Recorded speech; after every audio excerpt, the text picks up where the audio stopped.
नमस्कार दोस्तों, जैसे कि आप देख सकते हैं यूडिटेरिया के द्वारा जो है एईडीओ के लिए यानी सहायक शिक्षा विकास पदाधिकारी के लिए आपको लास्ट प्रैक्टिस सेट निकाला गया है वॉल्यूम 3 के रूप में। इससे पहले जो है वॉल्यूम 1 वॉल्यूम 2 जो है हम लोग देख चुके हैं और उसका पीडीएफ भी आप लोग को टेलीग्राम पे उपलब्ध है और इसका भी पीडीएफ आप लोगों को जो है उपलब्ध है टेलीग्राम पे, तो वहाँ से जो है आप लोग इसको देख सकते हैं और वहाँ से जो है इसका सेट भी आप लोग लगा सकते हैं। तो आइए हम लोग इसको जो है स्टार्ट करते हैं और अंतिम प्रैक्टिस सेट है और इसमें कथन वाला जो प्रश्न है बहुत ज़्यादा है। ठीक है, इसमें से आपको जो है 12 सेट दिया हुआ है, सामान्य अध्ययन का 5 सेट दिया हुआ है, सामान्य योग्यता का जो है 5 सेट और सामान्य भाषा का जो है इसमें 5 सेट दिया हुआ है। और सबसे अच्छा जो है इसका विषय सूची अगर आप ध्यान से देखें तो एक चीज़ आपको यहाँ से जो है सीखना चाहिए कि राज्य व्यवस्था से 10 प्रश्न, यानी राज्य व्यवस्था को से जो है 10 प्रश्न आपको भी यही मान करके चलना चाहिए। ऐसे तो आयोग ने नहीं बताया है कि कौन सा विषय से जो है कितना प्रश्न आएगा, लेकिन यही एक आधार मान करके अपने जो है तैयारी को और अच्छा से धार दे सकते हैं। तो याद रखिएगा, इतिहास से 20 प्रश्न, विज्ञान से 20 प्रश्न, भूगोल से 10 प्रश्न, अर्थव्यवस्था से 8 प्रश्न, बिहार विशेष से 12 प्रश्न और करेंट अफेयर से जो है 20 प्रश्न। ठीक है, तो ये सारे विषयों को जो है अच्छे ढंग से इसको जो है कंप्लीट कीजिएगा और यही आधार मान करके जो है पढ़ाई करिएगा और अपने तैयारी को एक अच्छा सा धार दीजिएगा। आइए अब हम लोग देखते हैं इसका जो है हम लोग पहला प्रैक्टिस सेट देख चुके हैं, यानी सामान्य अध्ययन का पहला प्रैक्टिस सेट हम लोग देख चुके हैं। आज जो हम लोग देखेंगे वो देखेंगे आपको दूसरा प्रैक्टिस सेट देखेंगे, दूसरा प्रैक्टिस सेट हम लोग देखेंगे। ठीक है, तो आइए हम लोग इसको स्टार्ट करते हैं दोस्तों। तो यहाँ पे दिया हुआ बीपीएससी एईडीओ सेट नंबर 2 सामान्य अध्ययन, तो इसको स्टार्ट हम लोग करते हैं और आप लोग जो है लाइक कमेंट और वीडियो को शेयर ज़रूर करिएगा। पहला प्रश्न आपका दिया हुआ है, निम्नलिखित तटीय भू आकृतियों में से कौन सी अपर्दन से निर्मित होती है। तो कौन सी अपर्दन, ध्यान रखिएगा अपर्दन पूछा है न कि निक्षेपण पूछा है। तो अपर्दन से निर्मित होती है तो वो है आपको समुद्री मेहराब और समुद्री गुफा जो है ये अपर्दन से निर्मित होती है, और लैगून जो है और पुलिन जो है निक्षेपण से जो है निर्मित होती है। लैगून और पुलिन निक्षेपण से निर्मित होती है। ठीक है, तो सही उत्तर बताना है इसमें से, तो सही उत्तर हो जाएगा आपका ऑप्शन ए 1 और 3 जो है इसका सही ऑप्शन हो जाएगा। नेक्स्ट हम लोग दूसरा नंबर क्वेश्चन देखते हैं। ट्रांस हिमालय और उत्तर पश्चिम हिमालय की पर्वतीय श्रेणी के संदर्भ में निम्नलिखित कथनों पर विचार कीजिए। ठीक है, तो इसको ध्यान से थोड़ा सा देखिएगा। पूछा है कि ट्रांस हिमालय और उत्तर पश्चिम हिमालय के पर्वतीय श्रेणी के संदर्भ में निम्नलिखित कथन पर विचार कीजिए। पहला कथन है, दक्षिण से उत्तर की ओर बढ़ने पर पीर पंजाल, जास्कर, लद्दाख और काराकोरम सही क्रम है।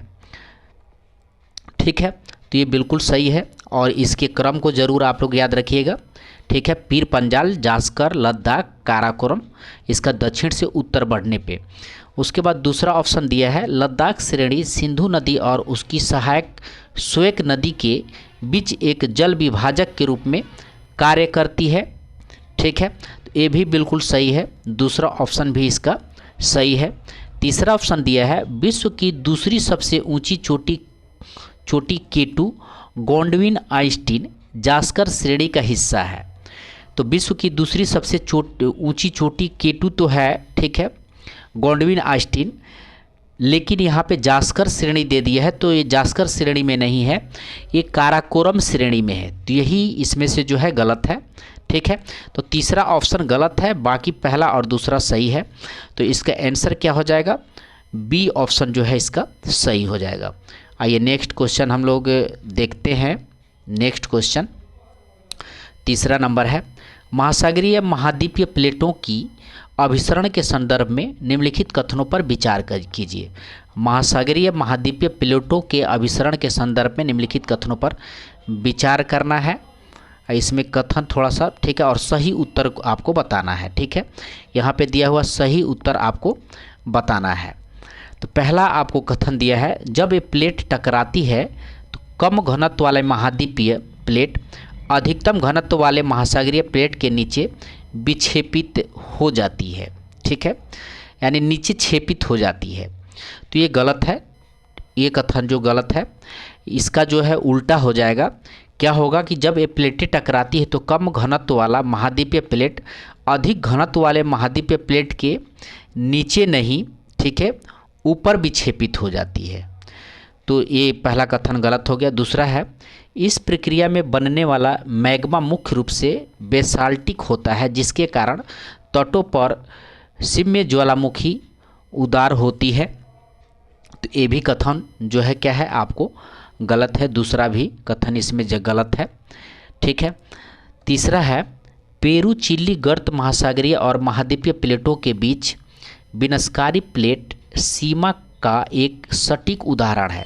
तो तीसरा ऑप्शन इसका जो है सही है, ध्यान रखिएगा, तीसरा ऑप्शन क्या है इसका सही है, ठीक है। चौथा ऑप्शन है, इस टकराव के कारण केवल नवीन वलित पर्वतों का निर्माण होती है और भूकंपीय गतिविधियां यहाँ नगण्य है, नगण्य दिया हुआ यानी ना के बराबर है। तो ये यहाँ तक तो ठीक है, इस टकराव के कारण केवल नवीन वलित पर्वत का निर्माण होता है, लेकिन भूकंपीय और ज्वालामुखीय जो है चीज़ें भी यहाँ पे बहुत ज़्यादा होता है। तो इसलिए चौथा भी आपको क्या होगा, कथन गलत होगा। तो इसमें सही कौन है, तो तीसरा ऑप्शन सही है। तो आइए हम लोग देखते हैं, तो केवल जो है आपको बी ऑप्शन सही हो जाएगा, बी ऑप्शन सही हो जाएगा। आइए नेक्स्ट हम लोग देखते हैं, चौथा नंबर क्वेश्चन आपको दिया है। चौथा नंबर प्रश्न है, अरावली पर्वत श्रेणी के भू आकृतिक और जलवायुवीय महत्व के संदर्भ में निम्नलिखित कथनों पर विचार कीजिए। पहला कथन आपको दिया है, अरावली श्रेणी थार मरुस्थल के पूर्वोत्तरी विस्तार को रोकने के लिए एक भौतिक बाधा के रूप में कार्य करती है।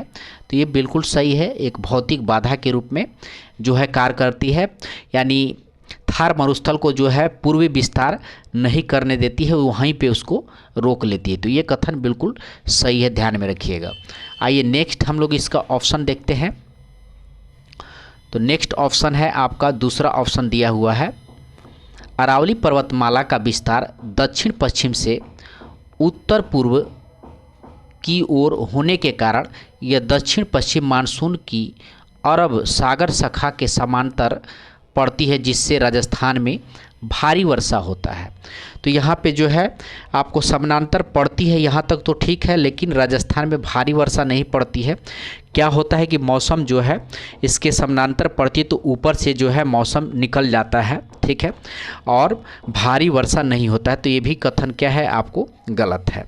तीसरा ऑप्शन है, बनास नदी अरावली को पार करने वाली एकमात्र नदी है जो अपना जल खंभात की खाड़ी में गिराती है। तो ये भी कथन जो है आपको गलत है। बनास नदी जो है, ध्यान रखिएगा, बनास नदी अरावली को पार करने वाली जो दिया हुआ है, एक जो है अरावली से निकलने वाली एक महत्वपूर्ण नदी है, ठीक है, पार करने वाली नहीं, लेकिन यह अपना जल जो है एक खंभत की खाड़ी में दिया हो। तो खंभत की खाड़ी में नहीं, ये चंबल नदी की सहायक नदी है, तो चंबल नदी में मिल जाती है, जो अंततः चंबल नदी जो है यमुना में मिल जाती है, ठीक है। और तो इसका खंभत की खाड़ी में जो है जल नहीं गिरता, तो यहाँ पे यही चीज़ जो है गलत है। खंभत की खाड़ी में जो है नदियाँ जल गिराने वाली है आपको साबरमती है, माही नदी है, नर्मदा है और ताप्ती है। तो तीसरा ऑप्शन भी गलत हुआ। चौथा ऑप्शन देखते हैं, अरावली क्षेत्र धात्विक खनिजों जैसे तांबा, सीसा, जस्ता के मामले में अत्यंत समृद्ध है। तो ये ऑप्शन सही है। तो पहला और चौथा ऑप्शन इसका सही है, ठीक है, पहला और चौथा ऑप्शन इसका सही है।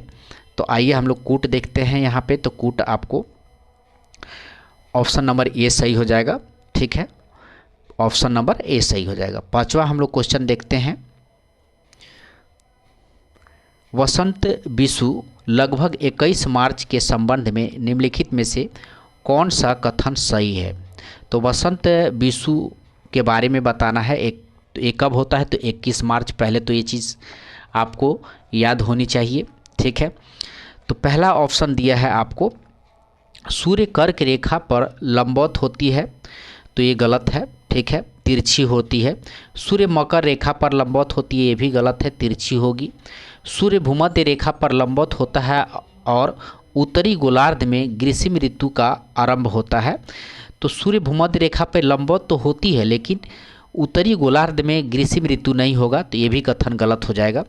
डी ऑप्शन है, सूर्य भूमध्य रेखा पर लंबवत होता है और उत्तरी गोलार्ध में वसंत ऋतु का आरंभ होता है। ध्यान रखेंगे, उत्तरी गोलार्ध में जो है वसंत ऋतु का आरंभ होता है, तो ये बिल्कुल सही है, यानी डी ऑप्शन इसका सही है।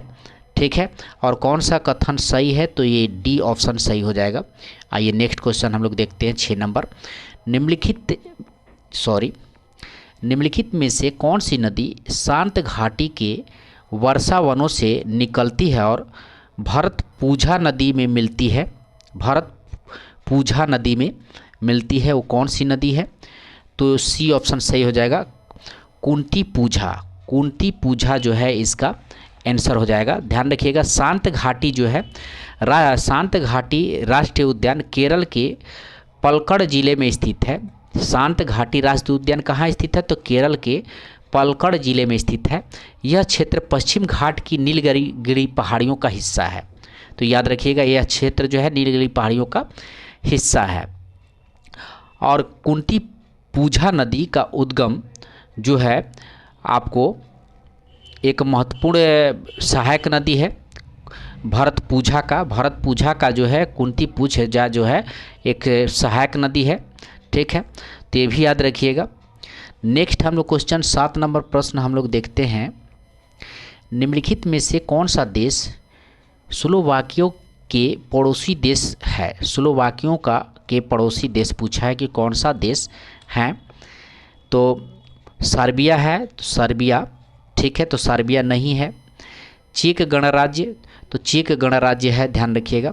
हंगरी है, उसके बाद जो है ऑस्ट्रिया है।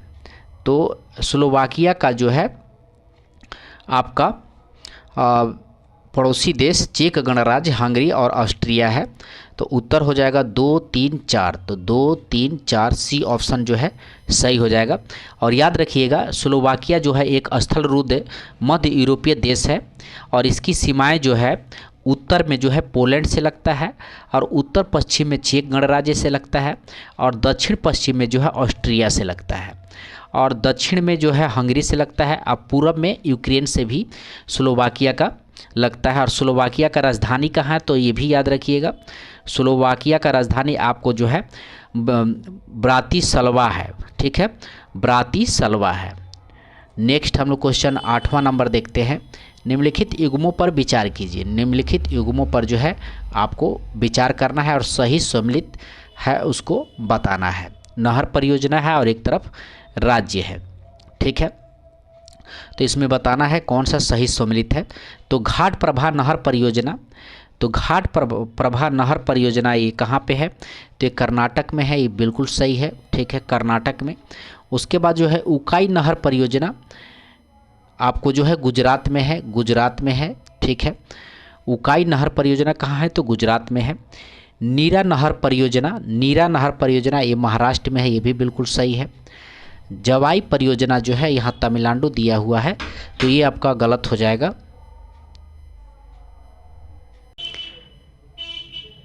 तो इसका जवाई परियोजना जो है कहाँ पे है? तो जवाई परियोजना ध्यान रखेंगे तमिलनाडु में नहीं है, कहाँ है? तो राजस्थान में है, राजस्थान में है, याद रखिएगा। ठीक है, तो यही इसमें जो है गलत है। तो यहाँ पे कौन सम्मिलित है ये पूछा है, तो उसको भी आइए देख लेते हैं। ठीक है, तो यहाँ पे कौन सही सम्मिलित है? तो केवल एक युग्म, केवल 2 युग्म, केवल 3 युग्म। तो केवल 3 युग्म में इसका जो है आंसर हो जाएगा, यानी सी ऑप्शन जो है सही हो जाएगा। आइए नेक्स्ट क्वेश्चन हम लोग देखते हैं। 9 नंबर प्रश्न है। निम्नलिखित कथनों और कारणों पर विचार कीजिए। विचार करना है। कथन है, पहला कथन है पूर्वी घाट नदियाँ प्रायः विशाल डेल्टा का निर्माण करती है। पूर्वी घाट की नदियाँ प्रायः विशाल डेल्टा का निर्माण करती है। तो ये ऑप्शन क्या है, तो ये सही है, ध्यान रखेंगे। दूसरा है वे लंबी दूरी तक समतल मैदानों से होकर बहती हैं और अधिक अवसाद लाती हैं। तो ये भी कथन सही है, ठीक है। तो दोनों ऑप्शन क्या है इसका सही है, और एक दूसरे का जो है ये क्या कर रही है, तो व्याख्या भी कर रही है, यानी कारण ए का आर व्याख्या कर रहा है। तो इसमें से आंसर कौन सा होगा, आइए उसको देखते हैं। तो ऑप्शन ए है, ए और आर दोनों सही है और ए आर ए की सही व्याख्या है, तो ऑप्शन ए ही इसका आंसर हो जाएगा। आइए नेक्स्ट क्वेश्चन देखते हैं हम लोग। 10 नंबर प्रश्न है, निम्नलिखित युग्मों पर विचार कीजिए, ठीक है। और उपयुक्त युग्म में से कितने सही सम्मिलित है, कितने जो है सही सम्मिलित है उसको हमको बताना है। तो कोयला क्षेत्र है, एक तरफ राज्य दिया है, तो राजमहल झारखंड में है, ठीक है, बिल्कुल सही है। सुहागपुर छत्तीसगढ़ में है, ये भी जो है क्या है, सुहागपुर छत्तीसगढ़ में है, नहीं छत्तीसगढ़ में नहीं है, ये कहाँ है, तो मध्य प्रदेश में है, तो ये गलत हो जाएगा, ठीक है। कहाँ पे है, तो मध्य प्रदेश में, एमपी में है, ध्यान रखिएगा। अब विश्रामपुर मध्य प्रदेश दिया है, तो ये है जो है छत्तीसगढ़ में है, कहाँ है, छत्तीसगढ़ में, विश्रामपुर आपको जो है छत्तीसगढ़ में है। रानीगंज पश्चिम बंगाल में है, तो ये बिल्कुल सही है, रानीगंज पश्चिम बंगाल में है। तो इसमें कितना सही है, तो पहला सही हुआ और चौथा सही हुआ, ठीक है, और दूसरा तीसरा गलत हो गया। तो आइए देखते हैं, अब आंसर देखते हैं। तो दिया है केवल एक युग्म, केवल दो युग्म, तो सही केवल दो युग्म है, तो बी ऑप्शन जो है इसका सही हो जाएगा। आइए 11 नंबर प्रश्न देखते हैं। स्नायु और जोड़ का संबंध में निम्नलिखित में से कौन सा सही है, स्नायु और जोड़ के संबंध में निम्नलिखित में से कौन सा सही है। पहला है, स्नायु हड्डियों को जोड़ती है और शरीर की गति में मदद करते हैं, ठीक है, तो ये ऑप्शन सही है, स्नायु हड्डी को जोड़ती है और शरीर की गति में मदद करती है, ये बिल्कुल सही है, तो यही इसका आंसर हो जाएगा। आइए नेक्स्ट अब हम लोग देखते हैं, नेक्स्ट देखते हैं 12 नंबर, हीरे के बारे में निम्नलिखित में से कौन सा कथन सही है। तो इसमें जो है बताना है आपको कि हीरे के बारे में निम्नलिखित में से कौन सा कथन सही है। पहला दिया है, इसे प्रकाश परावर्तित करने की इसकी योग्यता के कारण गहनों में रत्न की तरह प्रयुक्त किया जाता है, तो बिल्कुल सही है। हीरा क्या करता है, तो प्रकाश को परावर्तित कर देता है, जिससे जो है वो चमकीला बन जाता है और आभूषण के रूप में जो है उसका प्रयोग किया जाता है, तो ये बिल्कुल सही है। दूसरा ऑप्शन दिया है, यह विद्युत का सुचालक है, तो ये गलत है, हीरा जो है विद्युत का कुचालक है। तीसरा ऑप्शन है, इसे कांच, संगमरमर, पत्थर और अन्य कठोर पदार्थों को काटने के लिए प्रयोग किया जाता है, तो तीसरा ऑप्शन भी सही है, ठीक है। चौथा है, इसे सैलों के वेधन के लिए प्रयुक्त किया जाता है, सैलों को वेधन के लिए प्रयुक्त किया जाता है, तो चौथा ऑप्शन भी आपको सही है, ठीक है। तो सही उत्तर ही बताना है, तो सही उत्तर वो यानी 1, 3, 4 सही हो जाएगा, 1, 3, 4। तो आइए हम लोग देखते हैं 1, 3 और 4, 1, 3 और 4, ए ऑप्शन सही हो जाएगा, ए ऑप्शन सही हो जाएगा। आइए हम लोग 13 नंबर प्रश्न हम लोग देखते हैं। निम्नलिखित कथनों पर विचार कीजिए और कौन सा कथन सही है उसको बताना है, कौन सा कथन जो है सही है। पहला कथन दिया हुआ है आपको, शुद्ध जल में नमक को घोलने से जल का क्वथनांक बढ़ जाता है, यह जल का हिमांक घट जाता है, ठीक है।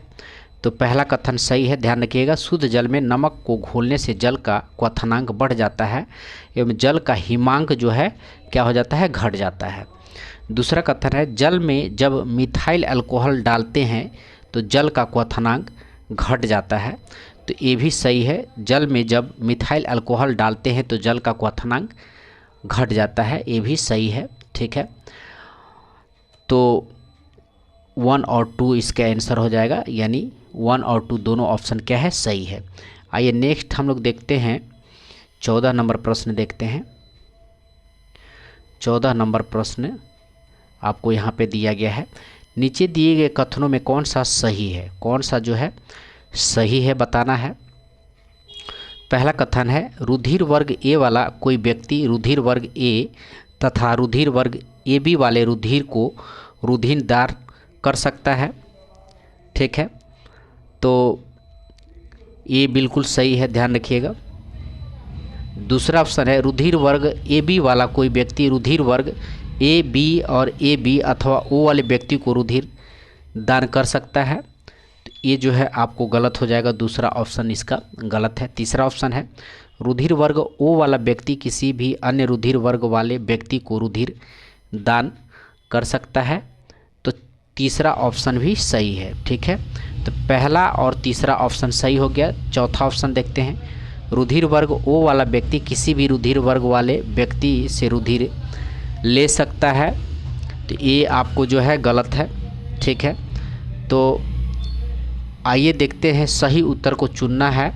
तो इसमें जो है सही उत्तर हो जाएगा 1 और 3 यानी बी ऑप्शन, सॉरी आपका जो है कौन सा ऑप्शन सही हो जाएगा, तो डी ऑप्शन सही हो जाएगा, डी ऑप्शन सही हो जाएगा। आइए नेक्स्ट हम लोग देखते हैं 15 नंबर क्वेश्चन। निम्नलिखित खनिजों पर विचार कीजिए। निम्नलिखित खनिजों पर जो है विचार करना है और उपयुक्त खनिजों में से मानव शरीर में पेशियों के संकुचन के लिए किसकी और किन की आवश्यकता होती है, ये आपको जो है बताना है। तो आपको दिया है कैल्शियम, सोडियम और लोहा, तो तीनों की ज़रूरत होगी। ठीक है, तीनों की ज़रूरत होगी पेशियों के संकोचन के लिए, कैल्शियम, सोडा और लोहा। तो तीनों ऑप्शन जो है सही हो जाएगा, डी। नेक्स्ट हम लोग देखते हैं 16 नंबर प्रश्न देखते हैं। निम्नलिखित कथनों पर जो है विचार कीजिए और सही आपको बताना है कौन सा कथन जो है सही है। तो दिया है प्रसारण के प्रक्रम में विलायक के सांद्र घोल से तनु घोल की ओर जाता है। ठीक है, तो ये कथन क्या है, गलत है, ध्यान रखिएगा। प्रतिलोम प्रसारण में तनु घोल पर बाह्य दाब लगाया जाता है, ते भी कथन आपको गलत है। तो ध्यान रखिएगा, प्रसारण में जो है पहला ऑप्शन दिया है, तो प्रसारण में विलायक तनु घोल यानी कम सांद्रता से सांद्र घोल यानी उच्च सांद्रता की ओर जाता है। ठीक है, तो उच्च सांद्रता की ओर जाता है। और इसका प्रतिलोम दिया है, तो प्रतिलोम प्रसारण में सांद्र घोल जो है पर बाह्य दाब लगाया जाता है, न कि तनु घोल पर लगाया जाता है। तो दोनों ऑप्शन क्या है, गलत है। तो इसका आपको आंसर कौन सा हो जाएगा, तो सॉरी इसका आंसर जो है आपको डी ऑप्शन हो जाएगा, डी ऑप्शन। नेक्स्ट हम लोग 17 नंबर देखते हैं। काले रंग में तार का विद्युत उपकरण में मुख्य कार्य क्या है। काले रंग में तार का विद्युत उपकरण में मुख्य कार्य क्या है पूछा है, तो बी ऑप्शन सही हो जाएगा। न्यूट्रल के माध्यम से विद्युत लौटना, न्यूट्रल के माध्यम से विद्युत लौटना इसका आंसर हो जाएगा। आइए नेक्स्ट क्वेश्चन हम लोग 18 नंबर देखते हैं। कार्बन डाइऑक्साइड के संबंध में निम्नलिखित कथनों में से कौन सा सही है, तो कौन सा जो है आपको बताना है सही है। पहला कथन है चूने पर जल की क्रिया द्वारा इसका बृहत पैमाने पर उत्पादन होता है। ठीक है, तो ये ऑप्शन गलत है। दूसरा ऑप्शन है ठोस अवस्था में इसका प्रशीतक के रूप में प्रयोग होता है। तो ठोस अवस्था में जो है इसका प्रशीतक के रूप में उपयोग किया जाता है किसका, तो कार्बन डाइऑक्साइड का। तो ये कथन दूसरा ऑप्शन जो है सही है, तो बी ऑप्शन सही हो जाएगा। ठीक है, केवल दो जो है इसमें से सही है। और चूने पर जल की क्रिया से जो है कैल्शियम हाइड्रोक्साइड बनता है, न कि कार्बन डाइऑक्साइड बनता है। ध्यान रखेंगे, चूने पर जल की क्रिया से कौन क्या बनता है, तो कैल्शियम हाइड्रोक्साइड बनता है। तो पहला गलत, दूसरा सही है। नेक्स्ट हम लोग देखते हैं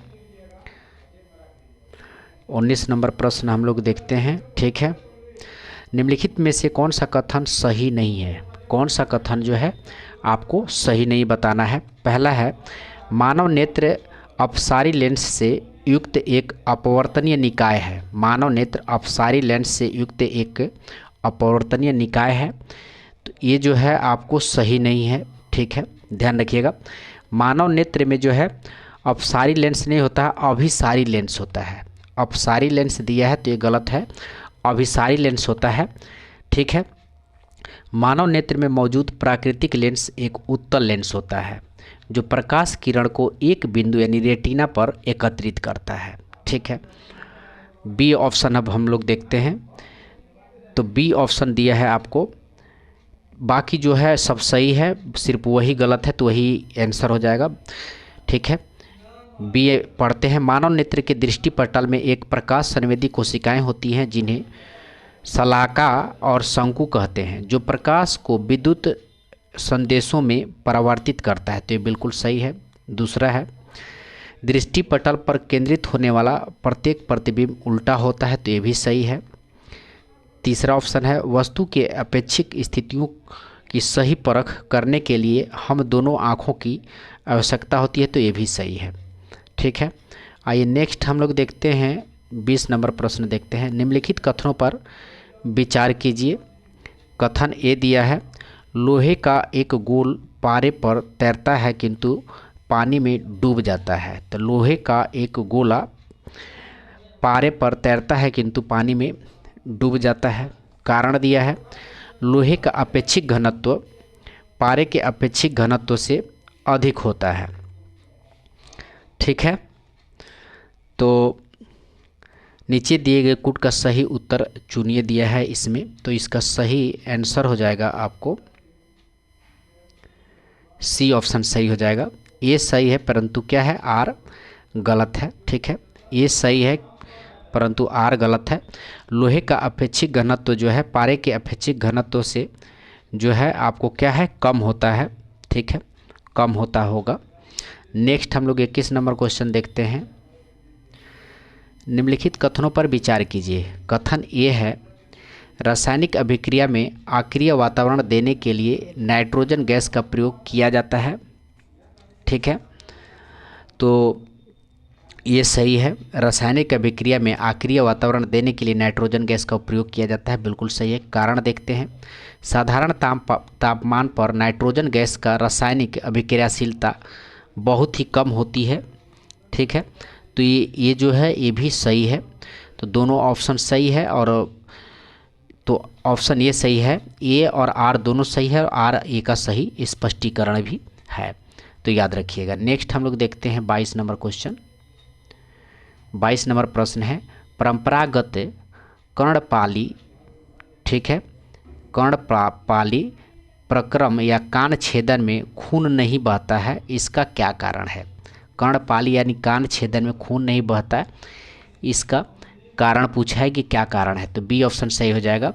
कर्णपाली में पाई जाने वाली उपास्थि में शरीर के अन्य भागों की तुलना में बहुत कम खून की आपूर्ति होता है, तो यही इसका क्या हो जाएगा, आंसर हो जाएगा। नेक्स्ट हम लोग देखते हैं 23 नंबर हम लोग प्रश्न देखते हैं, ठीक है। निम्न में कौन सा अर्धचालक है, निम्न में कौन सा जो है अर्धचालक है, तो सिलिकॉन दिया है, तो सिलिकॉन एक अर्धचालक है। उसके बाद जो है क्वार्टज दिया है, क्वार्टज अर्धचालक नहीं है। सिरेमिका दिया है, तो ये भी अर्धचालक नहीं है। जर्मेनियम दिया है, तो ये एक अर्धचालक है। सही उत्तर का चयन कीजिए, तो 1 और 4 हो जाएगा इसका, यानी सी ऑप्शन सही है, ठीक है।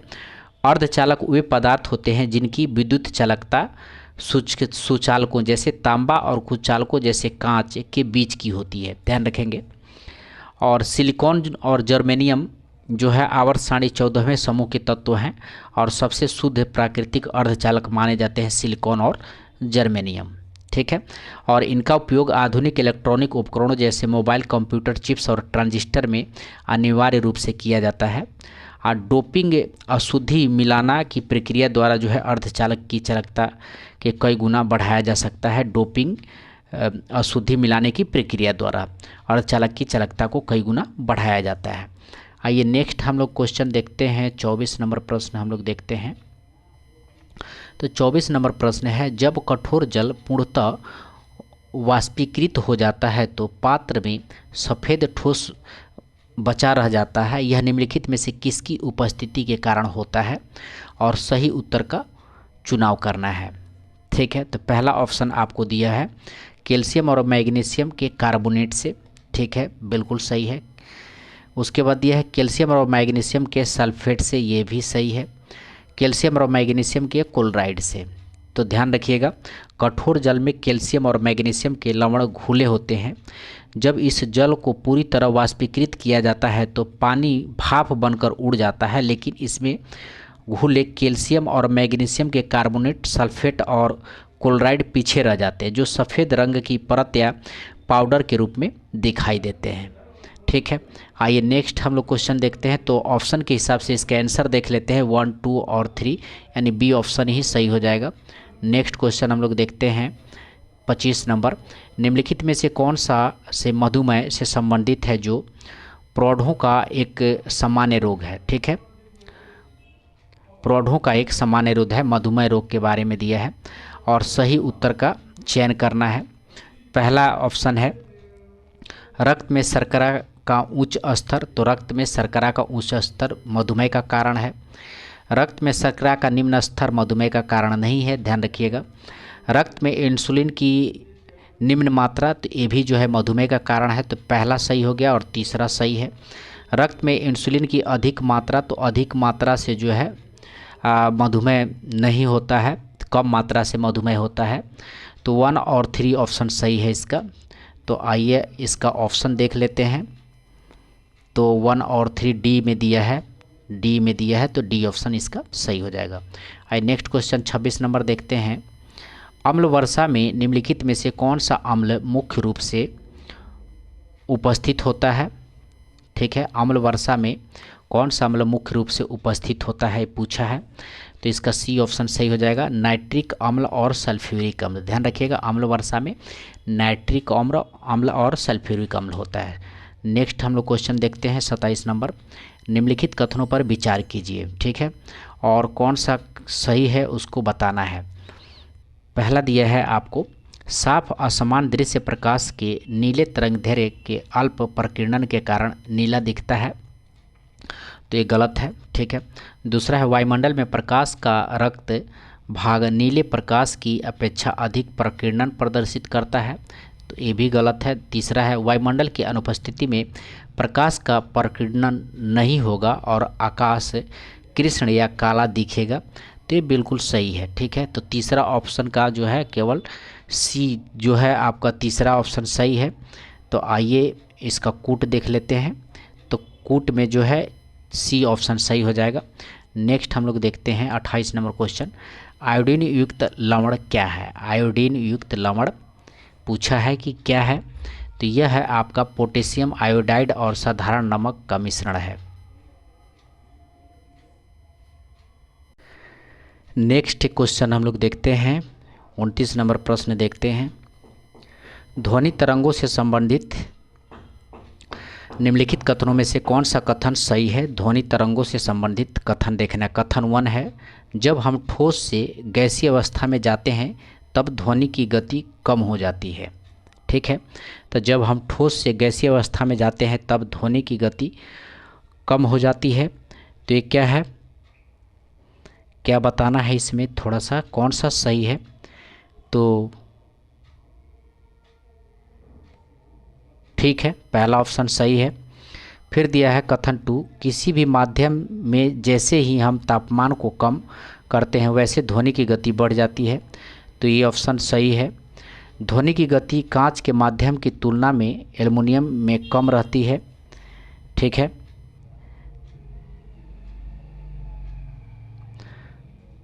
तो ये भी ऑप्शन जो है, ये भी ऑप्शन आपका कूट दिया हुआ है, तो कूट के हिसाब से सी जो है यानी केवल 1 सही है। ठीक है, केवल 1 सही हो जाएगा, यानी 1 सही हो जाएगा, ध्यान रखिएगा।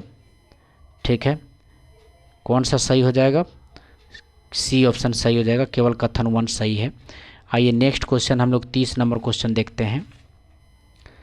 पीएच पैमाने के संबंध में निम्नलिखित में से कौन सा कथन सही है। पीएच पैमाने के संबंध में से निम्नलिखित में से कौन सा कथन सही है, सही उत्तर का चयन करें। तो यह एक लघु गणितीय पैमाना है, यह एक लघु गणितीय पैमाना है, तो ये बिल्कुल सही है। उसके बाद दिया है दूसरा ऑप्शन, पैमाना 0 से 14 तक सीमित है क्योंकि पानी का आयनिक गुणनफल लगभग 14 का पावर -14 है, 10 के पावर -14 है, तो ये कथन क्या है, ये भी कथन सही है। पीएच मान जितना कम होगा विलयन का अम्लता उतना ही ज़्यादा होगा, तो ये भी कथन क्या है, सही है। तो इसलिए 30 का जो है बी ऑप्शन सही हो जाएगा, बी ऑप्शन। आइए नेक्स्ट हम लोग देखते हैं 31 नंबर प्रश्न देखते हैं। स्वदेशी आंदोलन के परिणाम स्वरूप क्या परिवर्तन हुआ। तो स्वदेशी आंदोलन के परिणाम स्वरूप क्या परिवर्तन हुआ बताना है। तो पहला ऑप्शन है अनेक कपड़ा मिले, साबुन और माचिस के कारखाने, हैंडलूम का उद्यम तथा राष्ट्रीय बैंक और बीमा कंपनियां खुली। ठीक है, उसके बाद जो है ये बिल्कुल सही है। स्वदेशी आंदोलन के बाद जो है अनेक कपड़ा मिले, साबुन और माचिस के कारखाना, हैंडलूम के उद्यम तथा राष्ट्रीय बैंक और बीमा कंपनियां खुली। दूसरा ऑप्शन है राष्ट्रवादी काव्य, गद्य और पत्रकारिता का विकास हुआ, तो ये भी ऑप्शन सही है। 15 अगस्त 1906 को एक राष्ट्रीय शिक्षा परिषद की स्थापना की गई, तो ये भी सही है। 15 अगस्त 1906 को जो है एक राष्ट्रीय शिक्षा परिषद की स्थापना की गई थी, तो डी ऑप्शन सही हो जाएगा उपयुक्त में से सभी। आइए नेक्स्ट क्वेश्चन हम लोग देखते हैं 32 नंबर। गांधी इरविन समझौते के संदर्भ में कौन सा कथन जो है बताना है कि असत्य है। गांधी इरविन समझौते के सापेक्ष में बताना है। तो ऑप्शन ये है सरकारी हिंसक तथा अहिंसक सभी प्रकार के राजनीतिक बंदियों को रिहा करने पर सहमति हो गई थी, तो ये ऑप्शन सही है। ठीक है, तो 32 का ये ऑप्शन सही हो जाएगा। आइए नेक्स्ट देखते हैं 33 नंबर क्वेश्चन देखते हैं।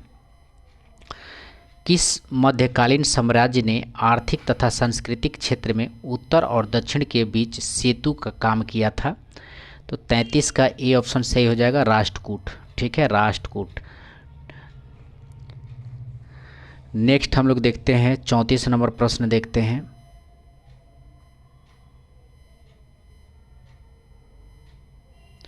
चौंतीस नंबर प्रश्न देखते हैं। सूची 1 और सूची 2 को सम्मिलित कीजिए तथा नीचे दिए गए कूट के अनुसार सही उत्तर का चयन करना है। एक तरफ जो है मुगल शासक दिया हुआ है और एक तरफ जो है संबंधित मकबरा दिया हुआ है। तो हुमायूं का मकबरा कहाँ है, तो ये दिल्ली में है, तो 4 इसका हो जाएगा। शेरशाह का मुकाबला सासाराम में है। और जहांगीर का मुकाबला कहाँ है, तो जहांगीर का मुकाबला जो है लाहौर में है, ध्यान रखिएगा। और अकबर का मुकाबला कहाँ है, तो अकबर का मुकाबला जो है सिकंदरा है, या आगरा बोला जाता है, सिकंदरा आगरा में है। ठीक है, तो कूट के हिसाब से देखा जाए तो आंसर क्या होगा, तो आंसर आपका जो है 4213 यानी ए ऑप्शन सही हो जाएगा। नेक्स्ट 35 नंबर क्वेश्चन हम लोग देखते हैं। स्थायी बंदोबस्ती या इस्तमारारी बंदोबस्ती को अन्य प्रदेशों में बहुत ही कम विस्तारित किया गया, क्योंकि तो पहला ऑप्शन है 1810 के पश्चात कृषि मूल्य में वृद्धि हो गई, जिससे फसल का मूल्य बढ़ गया, जबकि स्थायी बंदोबस्ती से राज्य के अंश में वृद्धि स्वीकृत नहीं थे, तो ये ऑप्शन सही है। उसके बाद रिकॉर्डों के आर्थिक सिद्धांतों की नीति निर्माताओं पर प्रभाव पड़ा, ये भी सही है। चौथा है राज्य में रैयत से सीधे बंदोबस्त नहीं किया गया, तो ये भी ऑप्शन सही है, यानी डी ऑप्शन इसका सही हो जाएगा उपयुक्त में से सभी। नेक्स्ट देखते हैं 36 नंबर। निम्नलिखित कथनों पर विचार करें और सही उत्तर बताना है कौन सा जो है सही है। तो पहला ऑप्शन आपको दिया है तिलक एवं एनी बेसेंट के प्रयासों से कांग्रेस से के लखनऊ अधिवेशन 1916 में नरम दल एवं गरम दल में के राष्ट्रवादियों के मध्य समझौते होने में काफ़ी मदद मिली थी, तो ये ऑप्शन सही है। दूसरा है उदारवादी नेता फिरोज शाह मेहता की मृत्यु हो जाने से कांग्रेस के दोनों दलों में एकता का मार्ग प्रशस्त हुआ, तो ये भी ऑप्शन सही है, यानी 1 और 2 दोनों ऑप्शन सही है, तो सी ऑप्शन सही हो जाएगा। आइए नेक्स्ट क्वेश्चन हम लोग देखते हैं 37 नंबर। बनीहट्टी की लड़ाई इतिहास में इतिहासकार में से किस कारण से जानी जाती है। बनीहट्टी की लड़ाई, तो बी ऑप्शन सही हो जाएगा। विजयनगर साम्राज्य का विघटन का प्रमुख कारण था बनीहट्टी की लड़ाई, ध्यान रखेंगे। और बनीहट्टी की लड़ाई कब हुई थी, तो याद रखिएगा 26 जनवरी, ठीक है, 26 जनवरी 1565 में जो है बनीहट्टी की लड़ाई हुआ था। ठीक है, नेक्स्ट हम लोग क्वेश्चन देखते हैं 38 नंबर। अलाउद्दीन खिलजी के द्वारा बाजार नियंत्रण की नीति की को लागू करने का मुख्य उद्देश्य क्या था? अलाउद्दीन खिलजी के द्वारा बाजार नियंत्रण की नीति को लागू करने का मुख्य उद्देश्य क्या था? तो ए ऑप्शन सही हो जाएगा, विशाल सेना तैयार करना, विशाल सेना तैयार करना। ठीक है, नेक्स्ट हम लोग देखते हैं 39 नंबर प्रश्न देखते हैं। ब्राह्मणों पर जजिया कर लगाने वाला प्रथम मुसलमान शासक कौन था? ब्राह्मणों पर जजिया कर लगाने वाला प्रथम मुसलमान शासक कौन था? तो ये था आपको फिरोज शाह तुगलक था, ध्यान रखिएगा, फिरोज शाह तुगलक था। और इसने 1/3 हिस्से बढ़ाकर 1/5 जो है आपको कर दिया था, तो ये भी याद रखिएगा। नेक्स्ट हम लोग 40 नंबर क्वेश्चन देखते हैं। 18वीं शताब्दी में भारत में लड़े गए निम्नलिखित प्रमुख युद्धों पर विचार कीजिए। ठीक है, तो इसको थोड़ा सा आप देखते हैं, कोट भी दिया हुआ है। तो बताना है प्लासी का युद्ध, और कालक्रम के अनुसार इसको बताना है। तो प्लासी का युद्ध कब हुआ था? तो प्लासी का युद्ध हुआ था आपको प्लासी का युद्ध आपका हुआ था 1757। ठीक है, 1757। बक्सर का युद्ध हुआ था 1764। और वंडवास का युद्ध कब हुआ था? तो वंडवास का युद्ध 1760 में हुआ था, वंडवास का युद्ध 1760 में हुआ था। और अंबर का युद्ध दिया है, तो अंबर का युद्ध जो है आपको कब हुआ था? तो 1749 में हुआ था, 1749 में हुआ था। तो कूट के हिसाब से जो है 1749 यानी अंबर का युद्ध आ जाएगा। उसके बाद जो है उसके बाद आ जाएगा आपका,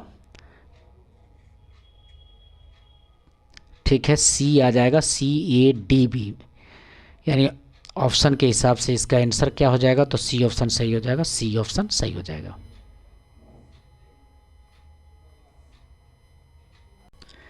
नेक्स्ट प्रश्न हम लोग देखते हैं, 41 नंबर प्रश्न देखते हैं।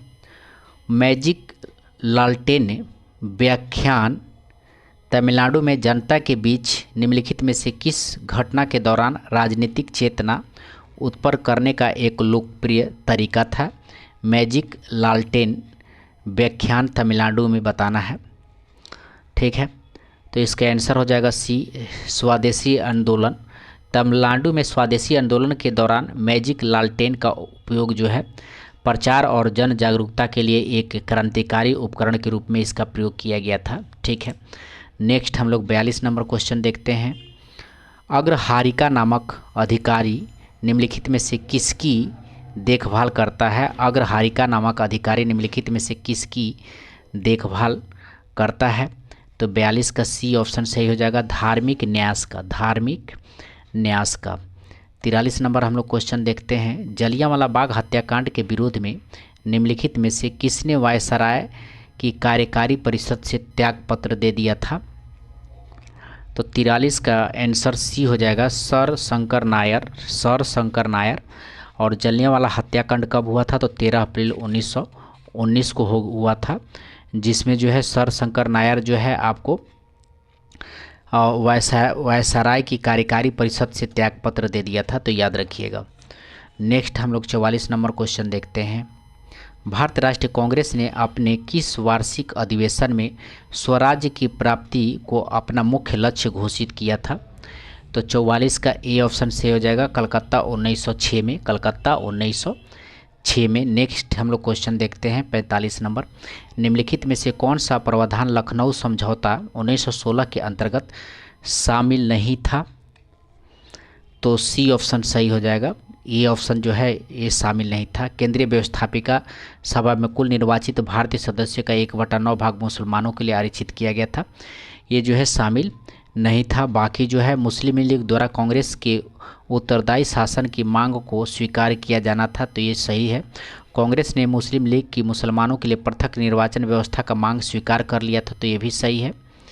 ठीक है, नेक्स्ट देखते हैं, डी नंबर दिया है आपका, तो डी आपको दिया है मुसलमानों के निर्वाचन हेतु सांप्रदायिक चुनाव व्यवस्था स्वीकार की गई थी, तो ये भी ऑप्शन सही है। ठीक है, तो इसका सी ऑप्शन जो है गलत है, ये ऑप्शन जो है आपको गलत है। और लखनऊ समझौता 1916 में हुआ था, याद रखिएगा। नेक्स्ट क्वेश्चन आइए हम लोग देखते हैं। 46 नंबर क्वेश्चन देखते हैं। राष्ट्रीय आंदोलन के दौरान स्थापित होने वाले निम्नलिखित संस्थाओं पर विचार कीजिए। ठीक है, तो विचार करना है और कालक्रम के अनुसार जो है उसको प्रस्तुति कौन करता है उसको बताना है। तो दिया है द ब्रिटिश इंडिया एसोसिएशन, तो द ब्रिटिश से इंडिया एसोसिएशन। ठीक है, इसका कालक्रम क्या था, तो 1851 था। ठीक है, और लैंड होल्डर सोसाइटी और बंगाल ब्रिटिश इंडिया सोसाइटी के विलय से जो है बना था, ये ध्यान रखिएगा। उसके बाद यह है Madras native association. Madras native association 1852 की स्थापना जो है गजलू लक्ष्मी नरसू चेट्टी ने मद्रास में किया था। गजलू लक्ष्मी नरसू चेट्टी ने मद्रास में किया था। उसके बाद यह द इंडियन एसोसिएशन का स्थापना जो है 1876 में सुरेंद्र नाथ बनर्जी और आनंद मोहन बोस द्वारा स्थापित यह संस्था कांग्रेस के पूर्व की सबसे महत्वपूर्ण संस्था थी, जो उस समय की सबसे शक्तिशाली राष्ट्रवाद संस्था मानी जाती थी। उसके बाद यह है लैंड होल्डर सोसाइटी। तो लैंड होल्डर सोसाइटी की स्थापना 1838 में हुआ था। 1838 में हुआ था। तो कालक्रम के अनुसार जो है 4 हो गया, 1 हो गया, 2 हो गया, 3 हो गया। तो 4 1 2 3 इसका आंसर हो जाएगा। तो आइए कूट देखते हैं हम लोग। तो कूट के हिसाब से 4 1 2 3, तो 4 1 2 3 बी ऑप्शन इसका सही हो जाएगा। नेक्स्ट आइए देखते हैं हम लोग 47 नंबर क्वेश्चन। निम्नलिखित में से कौन सा प्रथम यूरोपियन व्यक्ति था जिसने भू क्षेत्र अर्जित करने के उद्देश्य से भारतीय राज्यों के झगड़ों में भाग लेने की नीति आरंभ की थी? तो 47 का डी हो जाएगा ऑप्शन, डुप्ले था। ठीक है, डुप्ले था। नेक्स्ट क्वेश्चन हम लोग देखते हैं 48 नंबर। कश्मीर के इतिहास से संबंधित पुस्तक रजत रंगनी किस शासक के संरक्षण में लिखा गया था? तो बी ऑप्शन सी हो जाएगा, राजा जयसिंह के संरक्षण में लिखा गया था, राजा जयसिंह। आइए नेक्स्ट क्वेश्चन देखते हैं 49 नंबर। भारत के सांस्कृतिक इतिहास के संदर्भ में पंचायतन शब्द किसे निर्देशित करता है? पंचायतन शब्द किसे निर्देशित करता है? तो पंचायतन शब्द जो है आपको मंदिर रचना शैली से है। पंचायतन शब्द मंदिर रचना शैली से है। और पंचायतन मंदिर भारत में मंदिर निर्माण का एक विशिष्ट शैली है, जो विशेष रूप से गुप्त काल और उत्तर भारत के मंदिरों में देखने को मिलता है। इस शैली में मुख्य मंदिर एक ऊंचे चबूतरों पर बना होता है, जो चारों अन्य छोटे सहायक मंदिरों से घिरा होता है। मुख्यतः मंदिर केंद्र में होता है और चारों कोनों पर 4 छोटे मंदिर स्थित होते हैं। ठीक है, और इसका मुख्य उदाहरण जो है दशावतार मंदिर देवगढ़ उत्तर प्रदेश का जो है मंदिर है। गुप्त काल के प्रसिद्ध पंचायतन मंदिर का ये उदाहरण है। उसके बाद जो है कंदरिया महादेव मंदिर खजुराहो है, जिसको चंदेल राजाओं द्वारा जो है निर्मित। यह मंदिर भी इसी शैली का उत्कृष्ट उदाहरण है। लिंगराज मंदिर भुवनेश्वर में भी पंचायतन विन्यास का ही उदाहरण है। ठीक है, नेक्स्ट हम लोग 50 नंबर क्वेश्चन देखते हैं। मुसलमान यदि खुश और संतुष्ट है तो भारत में ब्रिटिश शक्ति का बेहतर बचाव होगा, यह कथन किसका है? तो इसका आंसर हो जाएगा W हंटर का है। ठीक है, W हंटर का है। ठीक है, नेक्स्ट क्वेश्चन 51 नंबर हम लोग देखते हैं। निम्नलिखित घटनाओं पर विचार कीजिए तथा इन्हें सबसे पहले से लेकर आखिरी गतिविधियों के सही कालक्रम के में व्यवस्थित कीजिए। 9 दिया है प्रारूप समिति की नियुक्ति। प्रारूप समिति की नियुक्ति, तो प्रारूप समिति की नियुक्ति कब हुआ था? तो इसका हो जाएगा आपको 1947 यानी 29 अगस्त 1947 इसका हो जाएगा 1947, 29 अगस्त 1947 डॉक्टर B.R. अम्बेडकर की अध्यक्षता में जो है हुआ था।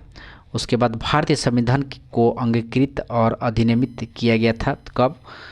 तो कब किया गया था? तो याद रखिएगा 26 जनवरी 1950 को, 26 जनवरी 1949 को जो है अंगीकृत किया गया था। 1949 हो जाएगा, 26 जनवरी 1949 को। और भारतीय संविधान के लागू होने की तिथि तो 1950 में 26 जनवरी 1950 को लागू हुआ था, 1950 में लागू हुआ था। ठीक है, तो आइए देखते हैं, कूट दिया हुआ है, सही उत्तर का चयन कीजिए। तो इसमें जो है सही उत्तर क्या हो जाएगा, तो बी ऑप्शन सही हो जाएगा, बी। आइए नेक्स्ट क्वेश्चन हम लोग देखते हैं। 52 नंबर प्रश्न है, सूची 1 और सूची 2 को सम्मिलित करना है।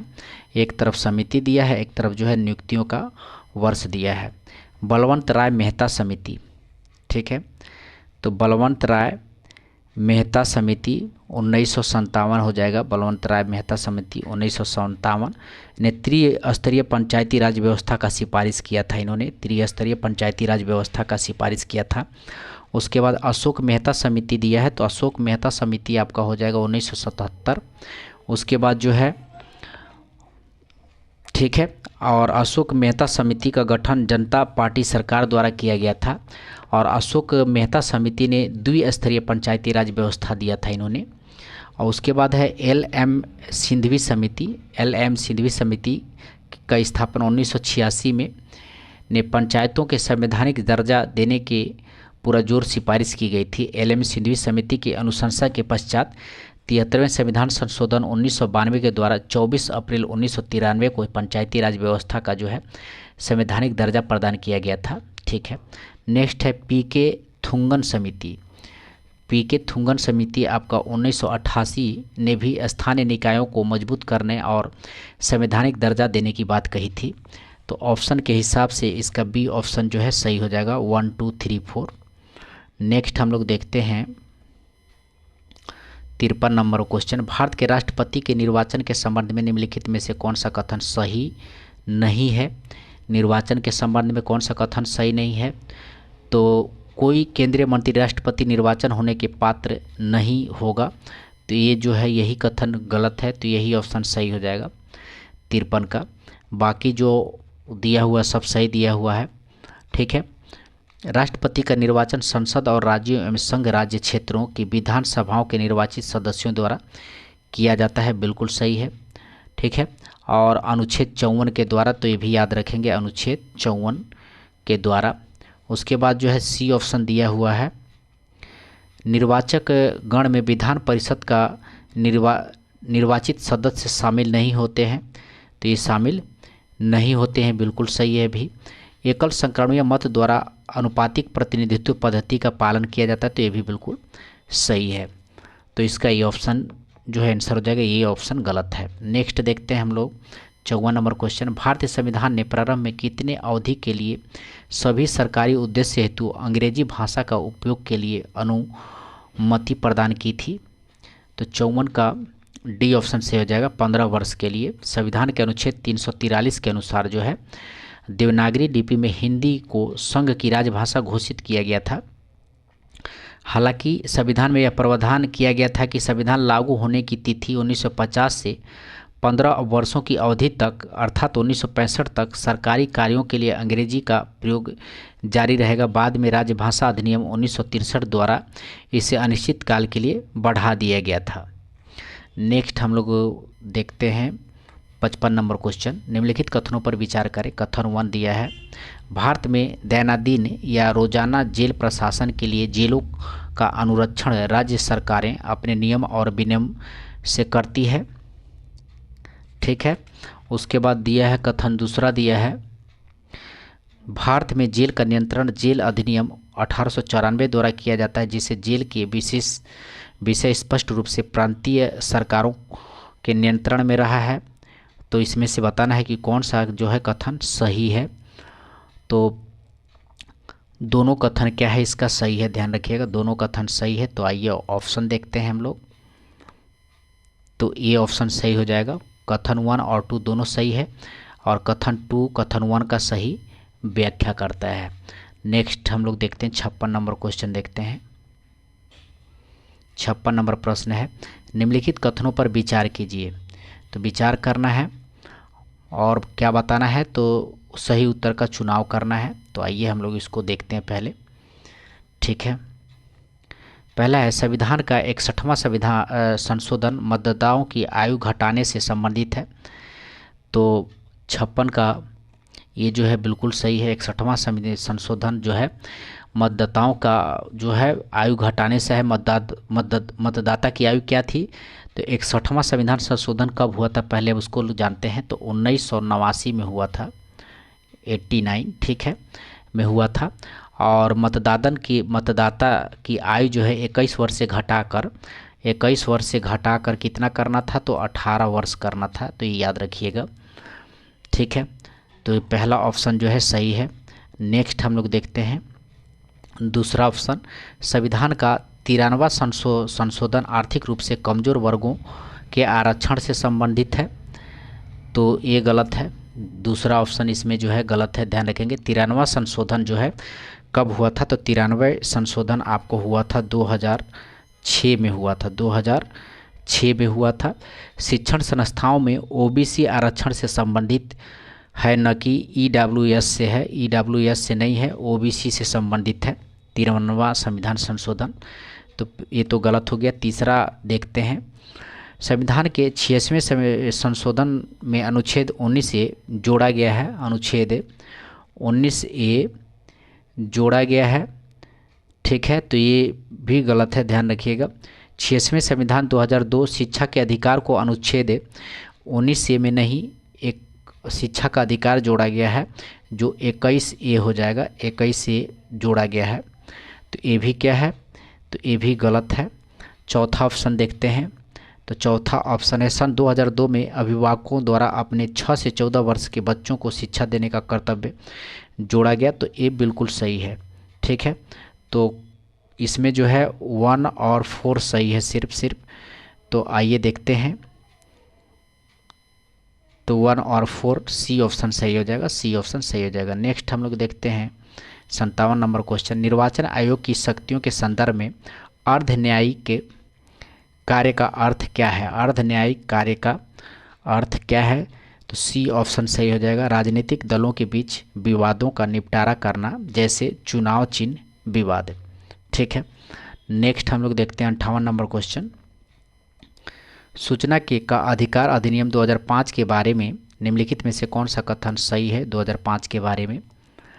तो 58 का जो है बी ऑप्शन सिर्फ सही है, केवल 2। तो केवल 2 ही देखते हैं। मुख्य सूचना आयुक्त 5 वर्ष की अवधि के लिए पद धारण करेगा, ठीक है, और यही सही है। तो इसी को हम लोग देखते हैं। नेक्स्ट क्वेश्चन हम लोग देखते हैं 59 नंबर, निम्नलिखित कथन और कारण पर विचार कीजिए। कथन ए है, राज्य का कार्यपालिका शक्ति का प्रयोग संसद के कानून का अनुपालन सुनिश्चित करने हेतु होता है, ठीक है।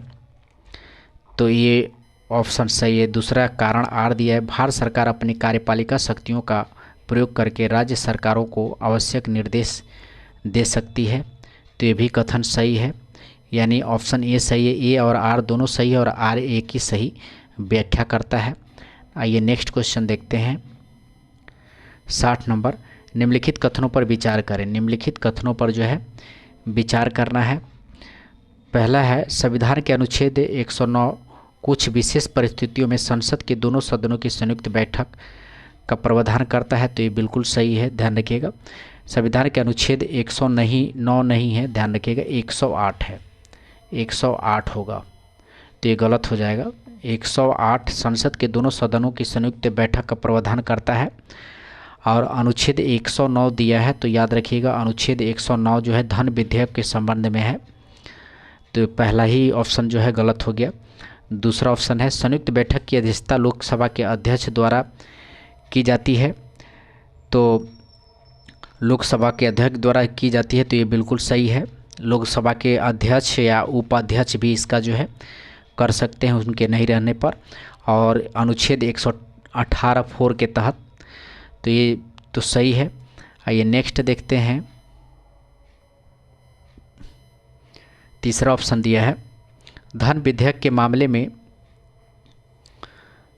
असहमति होने पर संयुक्त बैठक बुलाने का कोई प्रावधान नहीं है और सही कथन बताना है। तो इसका आंसर हो जाएगा आपको 2 और 3 ऑप्शन सही है, सिर्फ 2 और 3। नेक्स्ट देखते हैं 61 नंबर क्वेश्चन, हिंदू वृद्धि दर का संबंध किस आर्थिक संकेतक से? हिंदू वृद्धि दर का संबंध किस आर्थिक संकेतक से है? तो 61 का जो है सी ऑप्शन सही हो जाएगा, जीडीपी से है, जीडीपी। ठीक है, हिंदू वृद्धि दर का संबंध जो है जीडीपी से है, ध्यान रखिएगा। और यह शब्द 1978 में जो है 1978 में अर्थशास्त्री राजा कृष्ण द्वारा भारतीय अर्थव्यवस्था की 1950 से 1980 के बीच में निम्न वृद्धि दर को दर्शाने के लिए जो है दिया गया था। नेक्स्ट हम लोग देखते हैं 62 नंबर क्वेश्चन, भुगतान संतुलन के चालू खाते में निम्नलिखित में से क्या शामिल नहीं है? तो 62 का डी ऑप्शन सही हो जाएगा, विदेश प्रत्यक्ष निवेश जो है शामिल नहीं है। 63 का देखते हैं, फिलिप्स वक्र के संबंध में निम्नलिखित में से कौन सा कथन जो है असत्य है? फिलिप्स वक्र के संबंध में, तो 63 का आंसर हो जाएगा आपको, देखते हैं इसका। पहला दिया है, यह मुद्रास्फीति और बेरोजगारी के बीच एक सीधा संबंध प्रदर्शित करता है। तो फिलिप्स वक्र जो है मुद्रास्फीति और बेरोजगारी के बीच एक सीधा संबंध प्रदर्शित करता है, तो ये बिल्कुल सही है। दूसरा है, इसके अनुसार जब अर्थव्यवस्था में बेरोजगारी कम होती है तो मुद्रास्फीति की दर बढ़ने की प्रवृत्ति होती है, तो ये जो है गलत हो जाएगा, पहला सही हो जाएगा, तो केवल ये ही सही हो जाएगा। नेक्स्ट हम लोग देखते हैं, गिफिन वस्तुओं के संदर्भ में मांग के नियम के अपवाद होने का मुख्य कारण क्या है? ठीक है, तो बी ऑप्शन सही हो जाएगा आपको, बी ऑप्शन। वस्तु की कीमत में वृद्धि होने पर उपभोक्ता का वास्तविक आय कम हो जाता है, जिससे वह अन्य महंगी वस्तुओं को छोड़ इसी पर निर्भर हो जाता है। आइए नेक्स्ट क्वेश्चन देखते हैं, भारतीय नियोजन के इतिहास में योजना अवकाश की अवधि के लिए उत्तरदायी कारक कौन से थे? तो 65 का देखते हैं, भारत चीन युद्ध 1962 और भारत पाक युद्ध 1965 बिल्कुल सही है। लगातार 2 वर्षों की भीषण सूखा, ये भी सही है। मुद्रा का जो है अवमूल्यन, तो ये भी सही है, यानी डी ऑप्शन इसका सही हो जाएगा। आइए नेक्स्ट हम लोग देखते हैं 66 नंबर, राष्ट्रीय आय लेखांकन में साधन लागत और बाजार मूल्य के बीच में अंतर को कौन स्पष्ट करता है? तो 66 का ये सही हो जाएगा, शुद्ध अप्रत्यक्ष कर और अप्रत्यक्ष कर सब्सिडी हो जाएगा। आइए नेक्स्ट क्वेश्चन देखते हैं 67 नंबर, लॉरेंज वक्र और गिनी गुणांक के बारे में क्या सत्य है? लॉरेंज वक्र और गिनी गुणांक के बारे में क्या सत्य है बताना है। गिनी गुणांक का मान 0 होने का अर्थ है पूर्ण असमानता है, ठीक है, तो ये गलत है। ठीक है, गिनी गुणक 0 से 1 के बीच होता है। 0 का अर्थ पूर्ण समानता और 1 का अर्थ है पूर्ण असमानता। 1 का अर्थ क्या है? तो पूर्ण समानता है और 1 का अर्थ पूर्ण असमानता है, ध्यान रखिएगा। तो ये जो है आपको गलत हो जाएगा। नेक्स्ट देखते हैं दूसरा, लॉरेंज वक्र जितना निरपेक्ष समता रेखा के करीब होगा असमानता उतनी ही कम होगी, तो ये सही है। दूसरा है, गिनी गुणांक लॉरेंज वक्र के नीचे के क्षेत्र से प्राप्त किया जाता है, तो ये भी बिल्कुल सही है। तो दूसरा और तीसरा सही है, तो बी ऑप्शन सही हो जाएगा, बी ऑप्शन सही हो जाएगा। आइए नेक्स्ट क्वेश्चन हम लोग देखते हैं 68 नंबर, न्यूनतम समर्थन मूल्य के संबंध में निम्नलिखित कथनों पर जो है विचार करें, ठीक है, और सही कथन को जो है चुनना है। तो एमएसपी की घोषणा कृषि मंत्रालय के अंतर्गत सीएसीपी के सिफारिश पर किया जाता है, ठीक है, तो ये आपको बिल्कुल सही है। नेक्स्ट है, वर्तमान में केंद्र सरकार 23 अनिवार्य फसल के लिए एमएसपी घोषित करती है, तो ये भी सही है, 1 और 2 दोनों सही है, ठीक है। तीसरा है, मक्के और बाजार के लिए सरकार एमएसपी के स्थान पर उचित और लाभकारी मूल्य एफआरपी की घोषणा करती है, तो ये गलत है, ठीक है, यानी पहला और दूसरा सही हो जाएगा। तो ऑप्शन के हिसाब से इसका आंसर हो जाएगा आपका पहला और दूसरा, इसका आंसर हो जाएगा। आइए नेक्स्ट हम लोग देखते हैं, बिहार के भौतिक विभाजन के संदर्भ में दून घाटी की औसत लंबाई कितनी है और यह किन 2 श्रेणियों के मध्य स्थित है? दून घाटी की लंबाई पूछा है कि कितनी है, तो पहला ऑप्शन है 24 किलोमीटर रामनगर दून और सोमेश्वर श्रेणी, 24 किलोमीटर रामनगर दून और सोमेश्वर श्रेणी, तो यही ऑप्शन इसका सही हो जाएगा। नेक्स्ट 70 नंबर क्वेश्चन देखते हैं। बिहार के भूगर्भीय संरचना के अनुसार विंध्यन समूह की चट्टानों के विस्तार मुख्य रूप से सोन नदी के उत्तर में पाया जाता है। इन चट्टानों में कौन सा खनिज निक्षेप सबसे अधिक पाया जाता है? तो 70 का सी ऑप्शन से सही हो जाएगा। पायराइट्स और चूना पत्थर पाया जाता है, पायराइट्स और चूना पत्थर। नेक्स्ट क्वेश्चन देखते हैं 71 नंबर। बिहार के टाल क्षेत्र के संदर्भ में विचार करें और मोकामा से लखीसराय तक विस्तृत या निम्न भूमि क्षेत्र किस काल में निर्मित हुआ और इसकी ढाल किस दिशा की ओर है? तो 71 का सी सही हो जाएगा। टार्सियरी काल दक्षिण से उत्तर की ओर है, तो याद रखिएगा। नेक्स्ट हम लोग देखते हैं 72 नंबर क्वेश्चन। पुरानी जलोढ़ है बांगर मिट्टी बिहार के किन क्षेत्र में सबसे अधिक विस्तृत है और इसमें किन तत्वों की कमी पाई जाती है? तो 72 का आंसर हो जाएगा आपको बी, रोहतास, गया, पटना नाइट्रोजन और फास्फोरस की कमी हो जाती है, तो बी ऑप्शन सही हो जाएगा। नेक्स्ट क्वेश्चन देखते हैं। बिहार सरकार की 7 निश्चय 2 योजना के तहत सुलभ संपर्कता ईजी कनेक्टिविटी का मुख्य लक्षण क्या है? तो 73 का आपको जो है सी ऑप्शन सही हो जाएगा। प्रमुख शहरों में बाईपास और फ्लाईओवर का निर्माण, ये आपका सही हो जाएगा। नेक्स्ट हम लोग देखते हैं 74 नंबर क्वेश्चन। बिहार के नोनिया विद्रोह 1770 से 1800 का मुख्य कारण क्या था? तो नोनिया विद्रोह ये हो जाएगा आपका बी, सोरा के व्यापार पर अंग्रेजों का एकाधिकार और शोषण। सोरा के व्यापार पर अंग्रेजों का एकाधिकार और शोषण। 75 नंबर क्वेश्चन देखते हैं। सविनय अवज्ञा आंदोलन के दौरान बिहार के किस जिले में नखास पिंड नामक स्थान पर नमक कानून भंग करने हेतु एक बड़ा केंद्र बनाया गया था?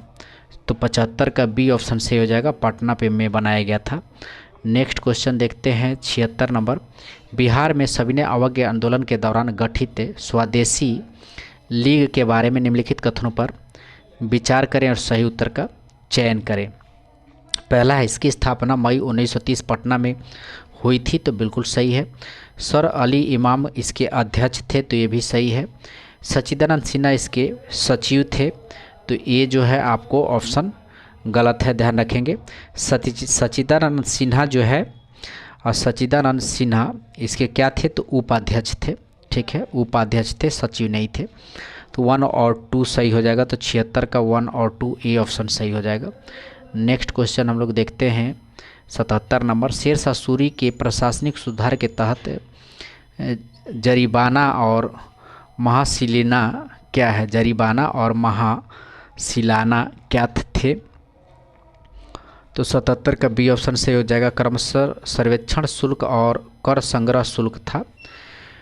जरीबाना जो है सर्वेक्षण शुल्क था और महासिलाना जो है कर संग्रह शुल्क था। नेक्स्ट हम लोग देखते हैं 78 नंबर। हाल ही में सुप्रीम कोर्ट ने पासपोर्ट के अधिकार को किस अनुच्छेद के तहत मूल अधिकार घोषित किया है?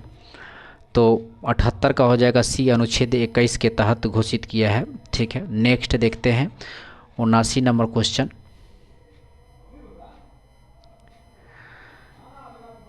उनासी नंबर है, बिहार के मुख्यमंत्री के रूप में भोला पासवान शास्त्री के संदर्भ में निम्नलिखित कथनों पर जो है विचार करना है, ठीक है।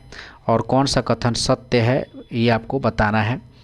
पहला है, वे बिहार के पहले अनुसूचित जाति के मुख्यमंत्री थे, तो ये ऑप्शन सही है, ठीक है, पहला सही है। उसके बाद जो है उनके कार्यकाल के दौरान बिहार में पहली बार राष्ट्रपति 1968 में लगाया गया था, तो ये भी ऑप्शन सही है। भोला पासवान शास्त्री के कार्यकाल में ही पहली बार 1968 में जो है बिहार में राष्ट्रपति शासन लागू हुआ था, तो दोनों ऑप्शन जो है इसका सही हो जाएगा, ठीक है। तो ऑप्शन के हिसाब से इसका आंसर हो जाएगा 1 और 2, तो ये ऑप्शन सही हो जाएगा। आइए नेक्स्ट हम लोग क्वेश्चन देखते हैं, ठीक है। 80 नंबर क्वेश्चन देखते हैं। बिहार के मंजूस चित्रकला के बारे में निम्नलिखित कथनों में कौन सा कथन तकनीकी रूप से अशुद्ध है, ठीक है। मंजूस मंजूषा चित्रकला के बारे में बताना है। तो बी ऑप्शन सही हो जाएगा। इस शैली में केवल 3 रंग का प्रयोग होता है, गुलाबी, नीला और पीला। इस शैली में केवल 3 रंगों का प्रयोग होता है, गुलाबी, नीला और पीला। आइए नेक्स्ट क्वेश्चन हम लोग देखते हैं 81 नंबर। सूची 1 और सूची 2 को मिलान कीजिए और नीचे दिए गए कोड का सही उत्तर का चयन करना है। सूची 1 है ऐप और सूची 2 जारी करता है। तो 81 का देखते हैं, never alone app, sorry never alone app, never दिया है, नेवर होना चाहिए, नेवर अलोन ऐप। ठीक है, ये जो है एम्स दिल्ली के लिए, एम्स दिल्ली ने इसको लॉन्च किया है। सुजलाम भारत ऐप, सुजलाम भारत ऐप केंद्रीय जल शक्ति मंत्रालय ने लॉन्च किया है। समीर 2.0 ऐप, समीर 2.0 ऐप केंद्रीय प्रदूषण नियंत्रण बोर्ड ने इसको किया है। सचेत ऐप तो राष्ट्रीय आपदा प्रबंधन प्राधिकरण ने इसको लॉन्च किया है। ठीक है, आइए नेक्स्ट क्वेश्चन हम लोग देखते हैं 82 नंबर। सुप्रीम कोर्ट ने केंद्र के पेन्नार नदी के जल बंटवारे के लिए एक न्यायाधिकरण गठित करने का निर्देश दिया है। ये किन 2 राज्यों के बीच विवाद है? तो 82 का आंसर सी हो जाएगा, तमिलनाडु और कर्नाटक। नेक्स्ट 83 नंबर क्वेश्चन है, केंद्रीय बजट 2026-27 में सबसे ज़्यादा किस मद में खर्चा होगा? किस मद में सबसे ज़्यादा खर्चा होगा? तो 83 का आंसर ए हो जाएगा, राज्यों के हिस्सेदारी पे सबसे ज़्यादा खर्चा हो जाएगा, जिसमें 41.25 लाख करोड़ रुपया। ठीक है, राज्यों की हिस्सेदारी। ठीक है, नेक्स्ट हम लोग देखते हैं 84 नंबर क्वेश्चन। 84 नंबर क्वेश्चन है, केंद्रीय बजट 2026-27 में कौन सा कर्तव्य विकसित भारत के लक्ष्य को प्राप्त करने के लिए निर्धारित किया गया है? तो डी ऑप्शन सही हो जाएगा, इनमें से सभी। सबका साथ सबका विकास, आर्थिक विकास में तेजी लाना, आकांक्षाओं को पूरा करना और क्षमताओं का विकास। नेक्स्ट देखते हैं 85 नंबर। सुप्रीम कोर्ट ने किस देश की शीर्ष अदालत के साथ युवा विधि पेशेवरों का आदान प्रदान के लिए समझौता ज्ञापन पर हस्ताक्षर किया है? तो 85 का डी ऑप्शन सही हो जाएगा, भूटान। नेक्स्ट है, हाल ही में राष्ट्रीय पक्षी दिवस कब मनाया गया? राष्ट्रीय पक्षी दिवस तो 5 जनवरी को। नेक्स्ट देखते हैं, हाल ही में किस देश को पछाड़कर भारत विश्व का सबसे बड़ा चावल उत्पादक देश बना है? तो चीन को पछाड़ करके। ठीक है, चीन को पछाड़ करके भारत जो पहले स्थान पे आ गया है, ध्यान रखिएगा। नेक्स्ट है 88 नंबर क्वेश्चन, हाल ही में बिहार के पर्यावरण मंत्री डॉक्टर प्रमोद कुमार ने किस टाइगर रिजर्व के लिए संशोधित प्रस्ताव को मंजूरी दी है? तो 88 का बी ऑप्शन से हो जाएगा, कैमूर टाइगर रिजर्व को, कैमूर टाइगर रिजर्व को। नेक्स्ट क्वेश्चन देखते हैं 89 नंबर, हाल ही में किस राज्यों में गान नगाई त्यौहार मनाया गया है? गान नगाई त्यौहार मनाया गया है। तो 89 का आपका हो जाएगा मणिपुर। नेक्स्ट है, बिहार में द्विसदनीय विधायक के क्रमिक विकास के संदर्भ में किस वर्ष बिहार और उड़ीसा का विधान परिषद की पहली बैठक बांकीपुर में हुई थी, जिस परिषद का स्थापना वर्ष माना जाता है? तो 90 का बी हो जाएगा, 20 जनवरी 1913, 20 जनवरी 1913। आइए नेक्स्ट क्वेश्चन हम लोग देखते हैं, हाल ही में लंबी दूरी के पिनाका गाइडेड रॉकेट का पहला सफल उड़ान परीक्षण कहाँ पर किया गया है? तो 91 का हो जाएगा आपको चांदीपुर में किया गया है। नेक्स्ट 92 नंबर क्वेश्चन है, हाल ही में सोमालीलैंड का औपचारिक मान्यता देने वाला संयुक्त राष्ट्र शामिल दुनिया का पहला देश कौन है? तो 92 का बी हो जाएगा, इजराइल है। नेक्स्ट क्वेश्चन देखते हैं, हाल ही में कहाँ पर आधुनिक सुपर कंप्यूटर परम रुद्र का शुभारंभ किया गया है? तो 93 का आपको जो है आईआईटी पटना हो जाएगा, आईआईटी पटना। नेक्स्ट क्वेश्चन देखते हैं, हाल ही में पीएम नरेंद्र मोदी ने 5वें राष्ट्रीय मुख्य सचिव सम्मेलन की अध्यक्षता कहाँ पर की है? तो 94 का आंसर ए हो जाएगा, नई दिल्ली में। नेक्स्ट है, प्रधानमंत्री जनजातीय उन्नत ग्राम अभियान के संदर्भ में विचार कीजिए। तो आइए देखते हैं। ठीक है, पहला है, इस योजना में आदिवासी समाज में 5 करोड़ लोगों को फायदा होगा। 5 करोड़ लोगों को फ़ायदा होगा, सही है। इसमें 63,000 आदिवासी गाँवों को शामिल करने का लक्ष्य है। तो 95 का जो है आपको सी ऑप्शन सही हो जाएगा। 1 और 2 दोनों कथन जो है सत्य है।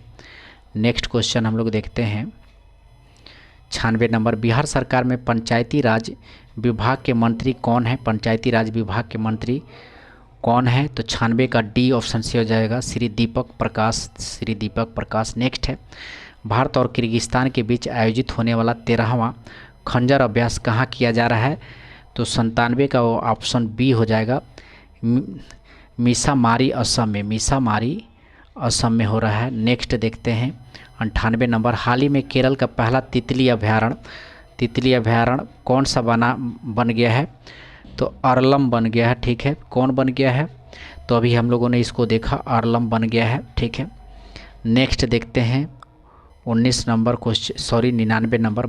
हाल ही में भारतीय सेना के किस महिला अधिकारी को संयुक्त राष्ट्र महासचिव पुरस्कार 2025 से सम्मानित किया गया है? तो 99 का ये हो जाएगा, स्वाति शांता कुमार को। स्वाति शांता कुमार को, ठीक है। और लास्ट क्वेश्चन हम लोग देखते हैं, असत्य कथन का चयन करें और कूट की सहायता से उत्तर चुने, ठीक है। तो नोंग क्रेम नृत्य महोत्सव मेघालय राज्य में मनाया जाता है, ठीक है। तो क्या चुना है? असत्य कथन का चुनना है, तो ये बिल्कुल सही है। नोंग क्रेम नृत्य महोत्सव मेघालय राज्य में मनाया जाता है, सही है। चुआंग कूट महोत्सव मणिपुर राज्य में मनाया जाता है, तो ये भी सही है। तो कोई असत्य नहीं है, तो डी ऑप्शन सही हो जाएगा, न तो 1 न तो 2। तो मिलते हैं अगले वीडियो में दोस्तों, धन्यवाद।